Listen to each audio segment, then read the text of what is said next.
तो देखिए exercise 5.1 question number 14। Exercise 5.1 question number 14 क्या है? fx equals to 3 4 5। एक बार 3 है, एक बार 4 है, एक बार 5। 3 कब होगा? whenever your x is greater than or equal to 0 and smaller than or equal to 1. Now fx equals to 4 whenever your x is greater than 1 but smaller than 3, and fx equals to 5 when x is greater than or equal to 3, okay, and smaller than or equal to 10. अब इसी के continuity के बारे में हमें discuss करना है, क्या ये सभी पॉइंट्स पर कॉन्टिन्यूअस होगा या नहीं होगा। तो जैसे देखिए जहां पर डेफिनेशन चेंज हो रही एंड पॉइंट, ये 1 पे इधर भी डेफिनेशन है, इस 1 पे इधर भी डेफिनेशन है, तो ये चेंज हो रहा है। यहाँ पे हमें लेफ्ट राइट जरूर देखना पड़ेगा। पूरे चांसेस हैं यहाँ पे फंक्शन कॉन्टिन्यूअस या डिसकॉन्टिन्यूअस होने के। यहाँ पे 3 है और यहाँ पे भी 3 है। इन दोनों के लिए भी डेफिनेशन चेंज हो रही है। 3 की डेफिनेशन हमारे पास दो है, एक बार 4 है, एक बार 5। 1 के लिए भी डेफिनेशन एक बार 3 है, एक बार 4 है, लेस देन और ग्रेटर देन के। तो यहां से हमें पॉइंट ऑफ डिसकॉन्टिन्यूटी मिल जाएगा, वही आपका आंसर होगा। और अगर आप इतना भी कर दोगे तो आपका कहीं आंसर भी मैच कर जाएगा। बट फिर अगर ये पूछ ले कोई कि अगर आपका x बिलोंग कर रहा है क्लोज्ड इंटरवल 0 to 1 पे, अगर आपका x बिलोंग कर रहा है क्लोज्ड इंटरवल 0 to 1 पे, तो बताइए क्या आपका फंक्शन कॉन्टिन्यूअस होगा? क्योंकि आपने तो केवल 1 पे चेक किया ना, 0 to 1 पे तो चेक किया नहीं। लेकिन मेरा ये कहना है अगर आप x को इस पे मान के चलते हो कि आपका x, जैसे मैं केस फर्स्ट अगर ले लूं, केस फर्स्ट यही ले लूं, कब? जब हमारा पॉइंट जो है वो इस इंटरवल में बिलोंग करता है। अब देखिए अगर हम इस इंटरवल में बिलोंग करता है और इस x को मान लो c मान लेते हैं, c belongs to this interval, तो लिमिट x टेंड्स टू 0 पे ले लो, या 0 या x tends to c of fx। अब आप लोग ये बताइए limit x tends to c of fx, और ये हो जाएगा limit x tends to c और fx क्या है 3।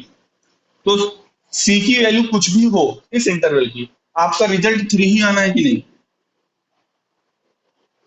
इसी तरह से यहाँ पे अब ये तो हमने लिमिट की वैल्यू निकाल ली, इसी तरह से फंक्शन की वैल्यू हुई। अगर हम f ऑफ c निकालें इस इंटरवल में, f ऑफ c निकालिए तो भी आपको 3 मिलेगा कि नहीं, क्योंकि यहाँ पे तो वेरिएबल x है ही नहीं। तो आपने ये देख लिया कि लिमिट की वैल्यू फंक्शन की वैल्यू सेम है। इसका मतलब आप बोल सकते हो कि फंक्शन जो है वो कॉन्टिन्यूअस है। कहाँ पे? एट इंटरवल c पे। c का मतलब वही 0 to 1। तो केस फर्स्ट आपका खत्म हो गया। तो कहने का मतलब ये है कि जहां पर डेफिनेशन चेंज नहीं होती है वहां पर या उस इंटरवल पे फंक्शन कॉन्टिन्यूअस होता है। अब जैसे ही मैंने ये किया, इसी तरह से आप एक केस ये बना सकते हो कि नहीं। तो देखिए दो केस आप चाहो अपने से करना, case second, case third. Case second यहां से क्या बनेगा? Whenever your x belongs to open interval 1 to 3, यही बनेगा कि नहीं case second? Open interval 1 to 3। अब बताइए 1 to 3 अगर आप ओपन इंटरवल लेते हो तो क्या आपके पास दो डेफिनेशन है कि एक ही डेफिनेशन है? एक ही डेफिनेशन है। तो यहाँ पर आपको कॉन्टिन्यूअस मिलेगा कि नहीं, क्योंकि चाहे आप जो भी ले लो आएगा 4। इस इंटरवल पे आपको कॉन्टिन्यूअस मिलेगा। अच्छा, इसी तरह से एक और केस, जब आपका x बिलोंग करेगा क्लोज्ड इंटरवल 3 to 10, तो इस पे भी 3 to 10 इंटरवल पे भी ये कॉन्टिन्यूअस होगा कि नहीं? तो इन तीनों केसेस से तो कॉन्टिन्यूअस होगा ही। और आप रही बात स्टेप्स ज्यादा बड़े हो जाएंगे, एक एक लाइन बेटा लिखना है बस, केवल एक लाइन। जैसे मैंने ये लिखा limit x tends to c of fx, limit x tends to c, fx की वैल्यू है 3 इस इंटरवल के लिए, और ये इसकी वैल्यू हो जाएगी 3, और अगली लाइन पे फंक्शन की भी वैल्यू क्या हो जाएगी 3, देयरफॉर दिस इज कॉन्टिन्यूअस। इसी तरह से आपको इन दोनों केसेस में भी ये कॉन्टिन्यूअस कह देना है। ओके, अब मेन जो मैंने कहा ना कि आपको कॉन्टिन्यूटी अगर मिलेगी तो सिर्फ और सिर्फ जहां पे एंड पॉइंट्स हैं वहीं पे आपको चेक करना, क्योंकि वहीं पे वैल्यूज चेंज हो रही है, फंक्शन का डेफिनेशन चेंज हो रहा है। तो देखो अब हम क्या कर रहे हैं, एट एक्स इक्वल्स टू 1, अभी तो हमने 1 पे नहीं चेक किया था, अभी हमने इंटरवल पे चेक किया था 0 to 1 पे। अब 1 पे जब चेक करेंगे तो 1 पे चेक करने के लिए यहाँ पे हम क्योंकि 1 पे हमारे पास दो डेफिनेशन है, एक कब जब हमारा x स्मॉलर देन और इक्वल टू 1 है, और एक कब जब हमारा x ग्रेटर देन 1 है, तो दोनों में अलग अलग डेफिनेशन है। तो देखिए क्या लेंगे, limit x tends to 1 minus of F X. अच्छा 1 माइनस का मतलब हम बच्चों LHL ले रहे हैं। अब बताइए यहाँ पे कौन सी डेफिनेशन लगेगी, limit x tends to 1 minus, 1 minus का मतलब यहाँ पर क्या है 3, ये हो जाएगा अगले स्टेप में, लिमिट h टेंड्स टू 0। अब क्योंकि 1 माइनस है तो जहां पर x होगा वहां पे 1 माइनस h से रिप्लेस करेंगे। अब यहाँ पर तो कहीं x है ही नहीं, कुल मिला के ये वैल्यू हो जाएगी 3, और f ऑफ 1, सॉरी ये तो भी LHL आया, RHL निकालो। लेफ्ट हैंड लिमिट की वैल्यू आई 3, हम जब राइट हैंड लिमिट की वैल्यू निकालेंगे x टेंड्स टू 1 प्लस, तो वैल्यू हमें क्या मिलेगी बच्चों, है ना, 1 प्लस पे एफ एक्स की वैल्यू क्या है 4 है, और फिर वही चीज h टेंड्स टू 0 जब करेंगे तो आएगा यहाँ पर x की जगह पे अब हम 1 प्लस h पुट करेंगे, बट यहाँ कहीं पे x है नहीं तो इसकी वैल्यू आ जाएगी 4। अब आपको फंक्शन की वैल्यू निकालने की जरूरत भी नहीं है, क्योंकि since LHL is not equals to RHL, LHL और RHL की वैल्यू सेम नहीं है, इसका मतलब x इक्वल्स टू 1 पर आपका जो एफ एक्स है वो डिसकंटिन्यूअस है कि नहीं बच्चों, क्यों, देखिए डेफिनेशन चेंज हुई ना, तो इसीलिए मैंने कहा कि जहां पे डेफिनेशन चेंज होगी तो वहीं पे अगर मिलेगा अगर डिसकंटिन्यूअस मिलेगा तो, नहीं तो फिर फंक्शन डिसकंटिन्यूअस नहीं होगा। तो एक हमने ये कर लिया, 1 पे चेक कर लिया, अब हमें किस पे चेक करना चाहिए,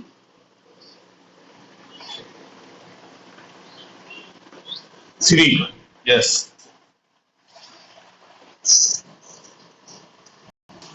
बिल्कुल, 3 के लेफ्ट पर दिख भी रहा है आपको, 3 के लेफ्ट पे 4 मिलेगा, 3 के राइट हैंड लिमिट 5 मिलेगी, तो 3 पर भी आपको डिसकंटिन्यूअस मिलेगा कि नहीं।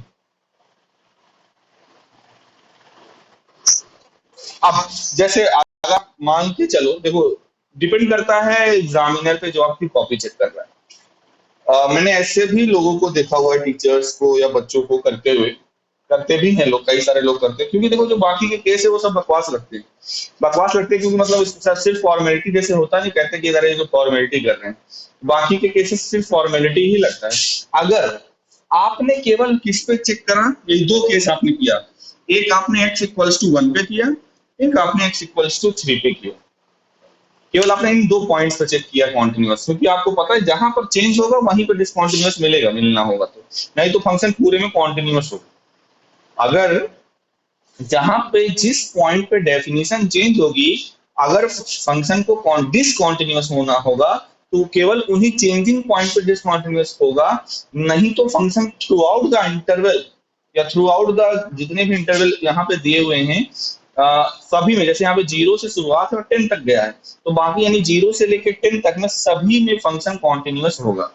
तो ऐसा भी लोग करते हैं, वो केवल 1 पे दिखाएंगे, 3 पे दिखाएंगे, और अगर 1 और 3 पे सपोज करो कॉन्टिन्यूअस हो गया तो क्या बोल देंगे, therefore the function is continuous in interval 0 to 10, पूरे इंटरवल 0 से लेकर 10 तक में आपका फंक्शन क्या होगा, कॉन्टिन्यूअस होगा।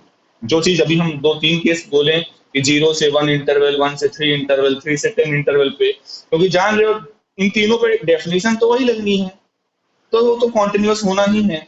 इसलिए अगर आप चाहो तो केवल और केवल चेंजिंग पॉइंट पे भी चेक कर सकते हो, बट एकदम क्लियर रहना, प्रोसेस जो है, बेसिक प्रोसेस वो यही होता है कि आप सारे इंटरवल्स पे देखो, बट आपको अगर आंसर तक पहुंचना है, क्वेश्चन की वैल्यू कम है, दो नंबर का क्वेश्चन है, कम नंबर का क्वेश्चन है, तो आप इससे बच सकते हो। और कई कई एग्जामिनर, लगभग 90% एग्जामिनर इस चीज के नंबर नहीं काटते हैं।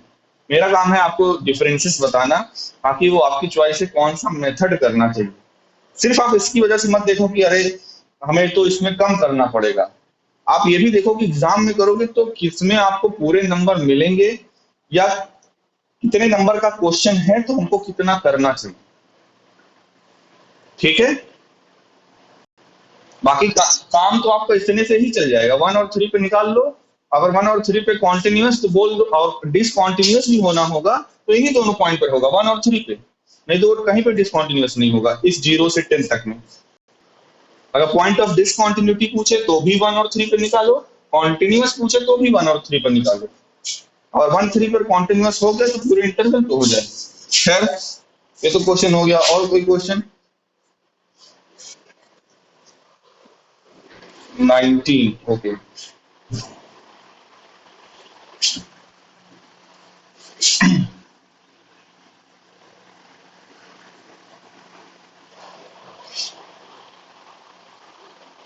So that the function defined by gx equals to x minus bracket x is discontinuous at all integral points.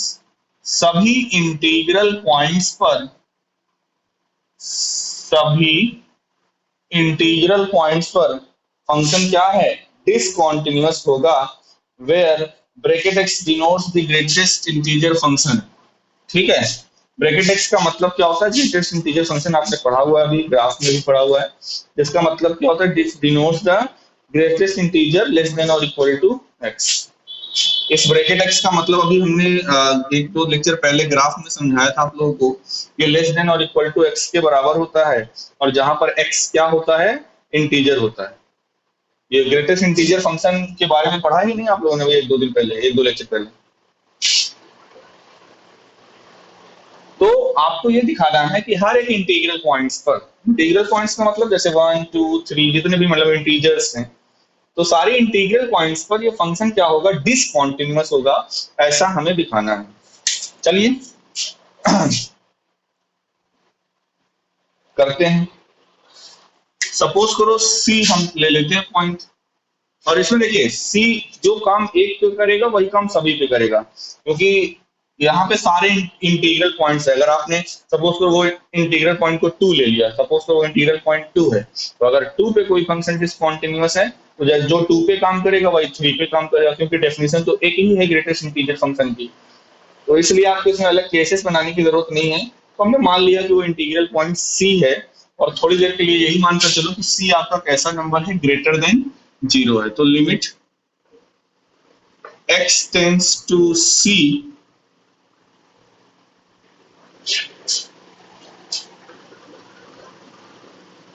gx, ये लिमिट की वैल्यू हमें चाहिए। तो इसके लिए लिमिट की, अगर आपको किसी फंक्शन पे लिमिट की वैल्यू निकालना है तो लेफ्ट हैंड लिमिट और राइट हैंड लिमिट पता होना चाहिए। अगर आपको सी से दिक्कत होगी तो अपने माइंड में कोई नंबर ले लीजिएगा, ऐसे सोचिएगा तो आपको अच्छे से समझ में आएगा। मैं सी लेकर चल रहा हूँ, आप अपने माइंड में कोई नंबर लेकर चलिएगा तो और अच्छे से समझ में आएगा। अब इस लिमिट की वैल्यू में डायरेक्टली अगर आपको सर सी रख दीजिए, काम खत्म, सी माइनस सी 3। अब आप लिखने को तो लिख दोगे, चलो सी माइनस सी, और फिर अगर हम सी को माने हैं कोई इंटीग्रल वैल्यू तो ये तो सी ही आएगा, तो सी माइनस सी 0 हो जाएगा। तो फिर आप तो कॉन्टिन्यूस कर दोगे। देखिएगा ये कॉन्टिन्यूस क्यों नहीं होगा, चेंज होगा। लिमिट की वैल्यू निकालनी है तो आपको पता है कि एलएचएल और आरएचएल को सेम होना पड़ेगा अगर लिमिट एग्जिस्ट करती है तो, और जो एलएचएल और आरएचएल की वैल्यू होगी वही लिमिट की वैल्यू। हम एलएचएल लेंगे पॉइंट सी पर, x tends to c minus of gx, तो ये हो जाएगा limit x tends to 0 g, और x की जगह पे रिप्लेस करेंगे c माइनस h से। यहां तक किसी को कोई दिक्कत? ओके, अब करेंगे क्या? इसी डेफिनेशन को यहाँ पर जो ये पॉइंट है यहाँ पे सब्स्टिट्यूट कर देंगे, तो ये हो जाएगा, डेफिनेशन जब लगाते हैं तो लिमिट h टेंस टू 0, ये हो जाएगा c minus h minus c minus h, यही होगा। क्यों? अब देखो ये डेफिनेशन, ये वाला ब्रैकेट अलग है, ये वाला ब्रैकेट अलग है, दोनों सेम नहीं है। तो यहाँ पर जब अगले स्टेप में आएंगे तो देखो ये तो यही रहेगा, limit h tends to 0 c minus h, ये तो वही रहेगा। अब बताओ इसकी वैल्यू क्या आएगी। आपको मैंने बताया था अभी जब एक लेक्चर पहले, ये जो h है ये बच्चों क्या होता है बताइए जरा। जो h यहाँ पर हमने लिखा हुआ है h, ये h आ गया यहाँ पर, h होता क्या है? बहुत ही ज्यादा पास होते हैं। मैंने कहा था कि h की वैल्यू जो है लगभग ऐसे मान के चलो 0.001, बहुत छोटी वैल्यू, पॉजिटिव लेकिन छोटी वैल्यू होती है। अब आप मेरे को ये बताइए, हमने ये जो c लिया हुआ है, c को क्या लिया हुआ है? इंटीग्रल वैल्यू लिया हुआ है, c को इंटीग्रल वैल्यू है। अगर ये एग्जैक्टली इंटीग्रल वैल्यू होती, ये जो ब्रैकेट में ये जो टर्म लिखा हुआ है c माइनस एच, ये बताओ इसके इक्वल टू में क्या आएगा? मैं आपसे अगर यहाँ पे पूछ, पहले अलग से ही पूछ रहा हूँ, c माइनस एच और h आपके लिए क्या है? मान लो h आपके लिए है 0.001। अब बताओ इसकी वैल्यू क्या है? c आएगी, c minus one. Very good. C क्यों आएगी रिंकी? मैंने इसीलिए आपको कहा था कि आपको समझने में दिक्कत होगी तो आप ये नंबर लेके चलिएगा। सपोज करिए उस सी को आपने 2 लिया था।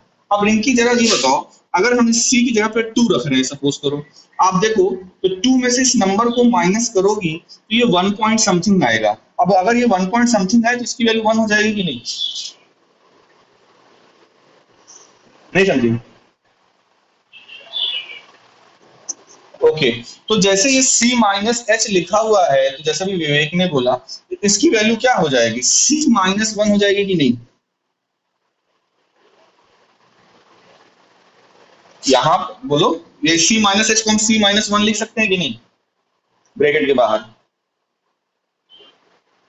क्योंकि आप देख रहे हो जो हमने c की वैल्यू टू लेके चल रहे थे तो हमें 1 मिल रहा था। तो c अगर जो भी यहाँ पर इंटीग्रल वैल्यू होगी, तो जब आप इसको ब्रैकेट से बाहर निकालोगे तो उसकी वैल्यू क्या हो जाएगी? That integral value minus one. तो यहाँ पर रखिए, तो यहाँ पर क्योंकि बाहर माइनस लगा हुआ तो हो जाएगा माइनस c प्लस वन। हो जाएगा कि नहीं? अब देखिए c से c कैंसिल हो गया। अब लिमिट को अप्लाई कर दीजिए, h की जगह पे आप 0 पुट कर दो, तो कुल मिला के LHL की वैल्यू 1 आ गई, लेफ्ट हैंड लिमिट। ओके, अब जरा राइट हैंड लिमिट यहीं से करते हैं। चलो LHL को कर दो RHL, ये हो जाएगा c प्लस, यहाँ हो जाएगा c प्लस एच, यहाँ भी हो जाएगा c प्लस एच, यहाँ भी हो जाएगा c प्लस एच। बस यही लास्ट स्टेप चेंज होगा। अब विवेक बेटा बताओ, जितना जल्दी से इसको बताओ, इसको फटाक से बताओ, अगर यहाँ पे c प्लस एच है तब वैल्यू क्या होगी? अरे वाह, तभी तो तुम पे प्राउड होता है कि भले तुम कम क्लास करो लेकिन कॉन्सेप्ट एकदम सॉलिड है। ये सभी को समझ में आ रहा है कि वैल्यू सी क्यों होगी? क्यों रिंकी? नहीं समझ में आया? बोलो नहीं समझ में आया तो हम समझाएंगे। अगर ये अब ब्रैकेट के अंदर c प्लस एच लिखा हुआ है तो ये बाहर आएगा तो c होगा। आ रहा है समझ में सभी को ये कैसे होगा? ओके, देखो फिर वही चीज, वहां पे अभी पहले हम c माइनस एच लेकर चल रहे थे, अभी हम यहाँ पर c प्लस एच है। जब हमें ये ग्रेटेस्ट इंटीजर फंक्शन है c प्लस एच ब्रैकेट के अंदर है, h की वैल्यू आपको पता है कि h यही होता है, और c क्या है? c कोई इंटीग्रल नंबर है। फिर वही मैं कहूंगा समझने के लिए, आप c को थोड़ी देर के लिए मान लो मैंने 2 माना है, तो ये हो जाएगा क्या? 2 प्लस h की वैल्यू क्या है? 0.001। अब ये हो जाएगा 2.0001। अब बताओ इसकी वैल्यू 2 हो जाएगी कि नहीं? तो 2 मतलब वही जो आपने c लिया था, 2 क्या लिए थे? c की वैल्यू तो 2 लेकर चल रहे थे। तो कहने का मतलब ये है कि देखो, जब हम c की वैल्यू कोई इंटीग्रल ले रहे हैं और h आपको पता है कि 0.00 वाले बहुत ही स्मॉलर वैल्यू होती है, जब उस इंटीग्रल वैल्यू में उसको प्लस करोगे, जैसे 2 अगर हमने लिया था तो 2 पॉइंट समथिंग हो गया, तो वैल्यू बाहर जब आएगी तो 2 ही आएगी। इससे पहले वाले में एक माइनस क्यों हो जा रही थी? क्योंकि आपको h को माइनस करना पड़ रहा था, जिस वजह से वो इंटीग्रल तुरंत कम हो जा रहा था, 2 से कम हो जा रहा था तो 1.99 समथिंग आ जा रहा था। बट यहाँ पे क्या है, जैसे ये 2 है और h की वैल्यू 0.001 है, तो जब आप इसको प्लस कर रही हो तो ये 2 पॉइंट समथिंग हो जा रहा है। और इस वजह से इस ग्रेटेस्ट इंटीजर फंक्शन के डेफिनेशन के अकॉर्डिंग नियरेस्ट इंटीजर इसका क्या होगा, 2 होगा, यानी इसकी वैल्यू हो जाएगी c। आया समझ में? तो कहने का मतलब ये है कि देखिए यहाँ पर अब क्या हो जाएगा, c प्लस एस तो एज इट इज आपको रखना है। इस ब्रैकेट की वैल्यू आएगी c, बाहर लगा हुआ है माइनस, जो जाएगा माइनस सी, सी से सी कैंसिल हो गया, लिमिट अप्लाई कर दो तो आपकी वैल्यू मिल जाएगी 0। आप देख रहे हो एलएचएल 1 आया था, आरएचएल 0 आया, लिमिट एग्जिस्ट नहीं कर रही है, तो क्या ये कॉन्टिन्यूअस होगा इंटीग्रल वैल्यूज पे? Hence proved. This function is discontinuous throughout the integral values. Clear है सभी को? ओके।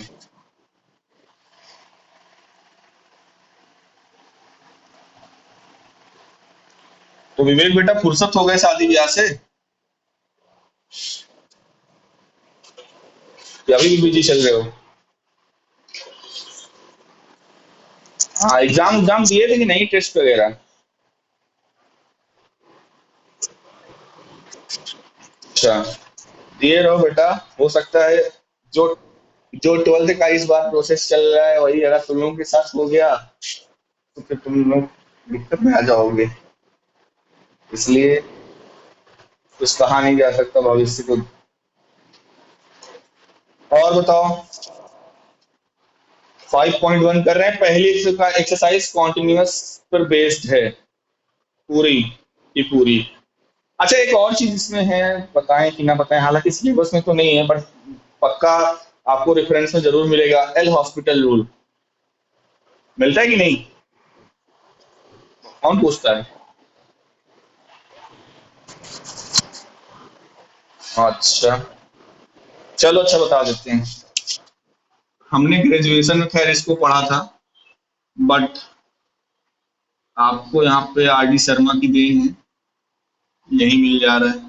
हालांकि इसको जानते हो कॉम्पिटेटिव एग्जाम वगैरह में काफी बेनिफिट, मैंने बताया ना, जैसे मेरे पास बुक है तो मैं उससे प्रिपरेशन भी कर रहा हूँ एग्जाम में, अगस्त में पीजीटी का।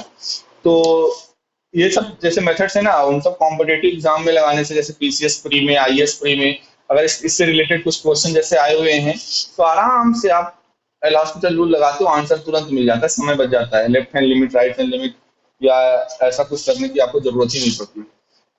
देखिए एल हॉस्पिटल रूल कहता क्या है, मैं आपको एक पहले ये दिखाता हूँ। आपने बच्चों लास्ट ईयर ये पढ़ा होगा, हम नहीं पढ़ाया है, limit X tends to 0 sine X by X, बताइए क्या होता है ये? वाह, कैसे? हमने प्रूफ करो तो कैसे प्रूफ करोगे? तरीके तो कई हैं, बट कोई भी तरीका अगर आपके पास हो अभी एट प्रेजेंट टाइम।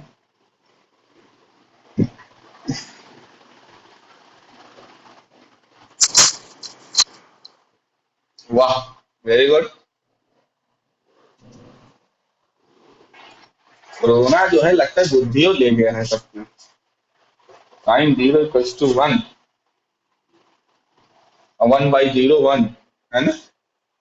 बताओ ये कैसे प्रूफ करोगे तुम?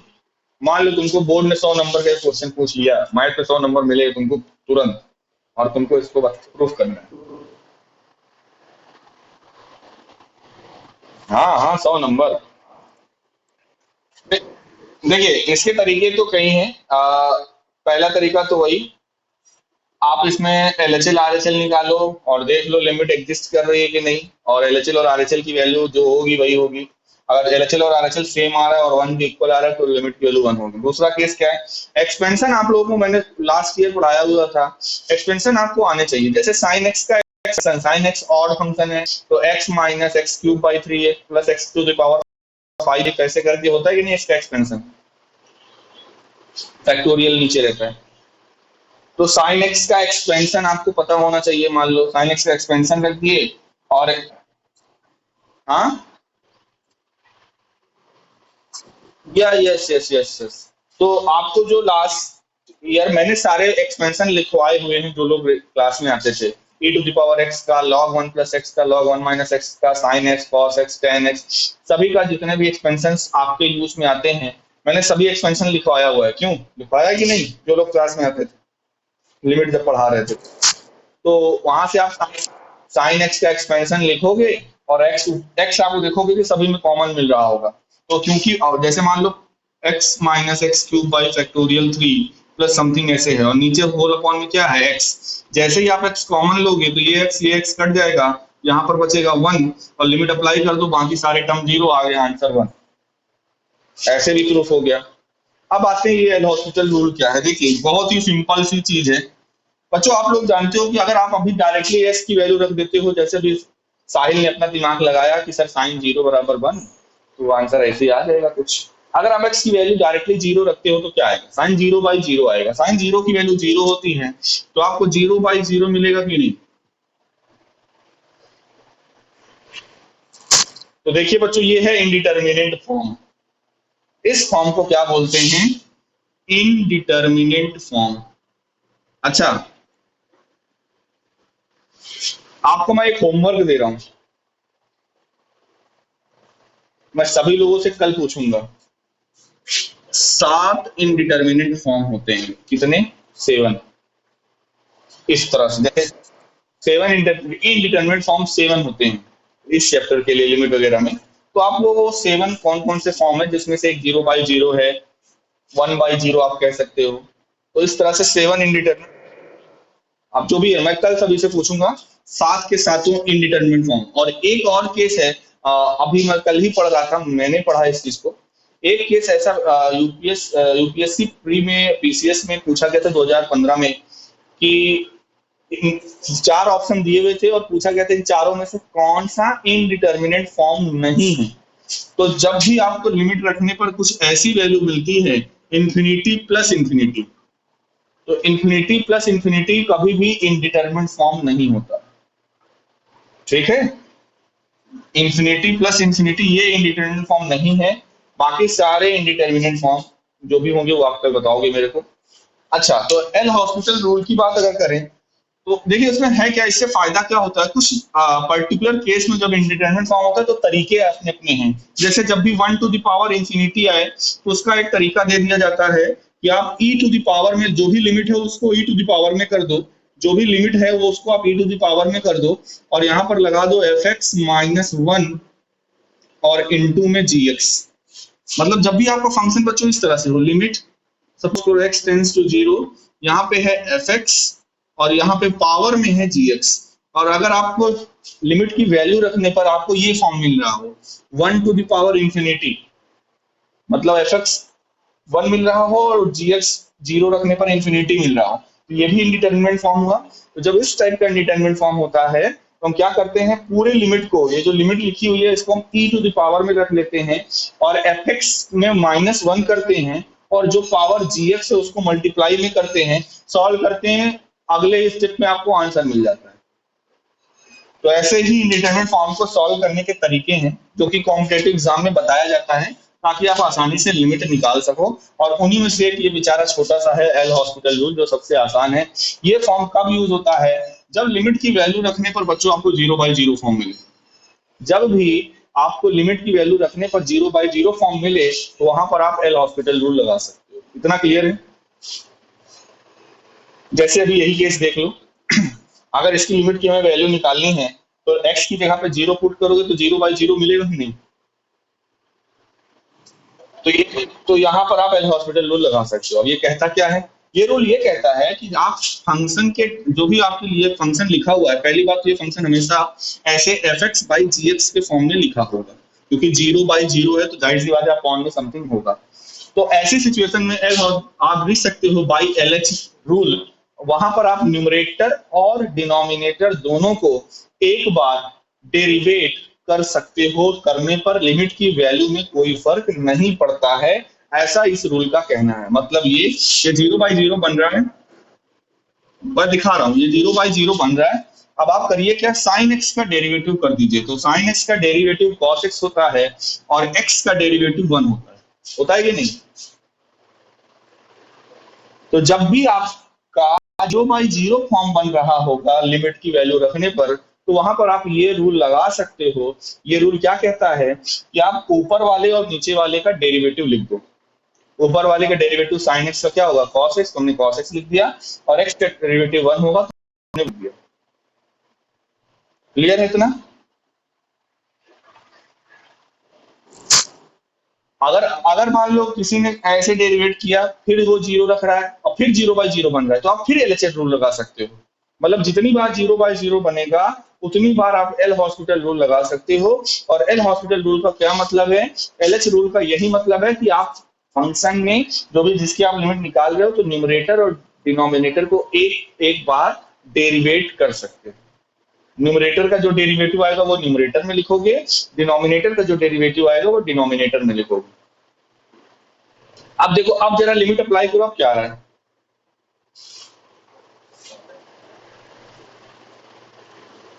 बोलो। है ना, जैसे ही आप एक्स की जगह पे जीरो रखोगे तो ये हो जाएगा कॉस जीरो और अपॉन में वन। कॉस जीरो वन होती है, वन बाई वन का मतलब हो गया वन। प्रूफ हो गया तुरंत। आपको एक्सपेंशन नहीं आता, चलो आप ऐसे प्रूफ कर दिए तुरंत। कितना आसान हो गया। आया समझ कि नहीं? आपके सिलेबस में बच्चों नहीं है, सीबीएसई के सिलेबस में ये रूल नहीं है, आरडी शर्मा में है। अब आपकी मर्जी, नंबर नहीं मिलेगा, वो टीचर पे डिपेंड। अरे स्कूल में तो हम भैया नंबर दे ही देंगे। आप बोर्ड के लिए ना तैयारी कर रहे हो, हमको देखो तो हम तो बिल्कुल हमारे तरीके से चेक करते हैं। आप बोर्ड पे दोगे तो डिपेंड करता है टीचर के अकॉर्डिंग। टीचर दे भी सकता है, नहीं भी दे सकता। भाई जो चीज आपके सिलेबस में नहीं है, जो रूल, आप अगर उस रूल से अप्लाई कर रहे हो, जैसे क्रैमर्स रूल, मैट्रिक्स को तो आपको पता है सॉल्व करके एक्स वाई जेड की वैल्यू जिसमें निकाला जाता है, क्रैमर्स रूल से निकाल सकते हैं। क्रैमर्स रूल बहुत आसान भी है, लेकिन आपके सिलेबस में है नहीं, आरडी शर्मा में है। अगर आपने मैट्रिक्स में सॉल्व करके एक्स वाई जेड की वैल्यू क्रैमर्स रूल से निकाल दी, और आपको पता है मैट्रिक्स के क्वेश्चन हमेशा लॉन्ग में ही आते हैं, 5 नंबर में आएगा, तो क्या आपको लगता है कि टीचर जो चेक करेगा वो आपको 5 में से 5 दे देगा? बताओ।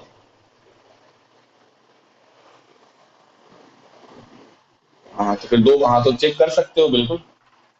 आप अब वही चीज है, फिर एक चीज 2 बार आपको करना पड़ेगा ना। पता चला एक बार आप क्रैमर्स रूल निकाल लगा के वैल्यू निकालो, अरे उसमें तो वैल्यू एक्स वाई जेड की आ जाएगी, तो इक्वेशन में रख दोगे तो खुद ही चेक हो जाएगा। लिमिट की वैल्यू है, लिमिट जहां पर है जीरो बाई जीरो फॉर्म बन रहा है, तो बिल्कुल आप चेक कर सकते हो डेरिवेट करके कि हाँ आंसर वही आ रहा है कि नहीं।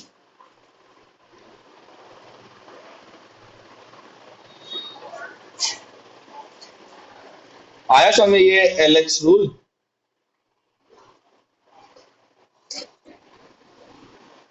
कॉम्पिटेटिव वगैरह में यूज होता है और इस्तेमाल भी करते हैं। देखो बोर्ड में भी बच्चे इस्तेमाल करते हैं। अब जैसे हमारे जैसा टीचर मिल जाएगा कॉपी जो चेक कर रहा होगा, तो बच्चों हमको नंबर नहीं काटेंगे। हमने चेक किया भी है इंटर में, तो ऐसे बच्चों की कॉपी मतलब मिलती भी है, ऐसा नहीं है कॉपी हमको मिली नहीं इस तरह से। बट वही है ना, depends on the teacher. Teacher के ऊपर डिपेंड करता है, जो कॉपी आपकी चेक कर रहा है वो नंबर दे भी सकता है, वो नंबर काट भी सकता है। रिस्क लेना है तो ले सकते हो। मेरा काम था आगाह करना, मैंने कर दिया। अब आपकी मर्जी, आपको जैसा ठीक लगे। हाँ जी। नहीं बिल्कुल नहीं, बिल्कुल नहीं काटेंगे। अच्छा चलिए, एक क्वेश्चन है मैं दे रहा हूँ, ये कहाँ का है, टीजीटी 2009 का है। चलिए बताइएगा आप लोग। देखिए कहाँ तक 17 18 कौन सा क्वेश्चन पूछी थी अभी रिंकी? 19 19 क्वेश्चन तक हो गया है।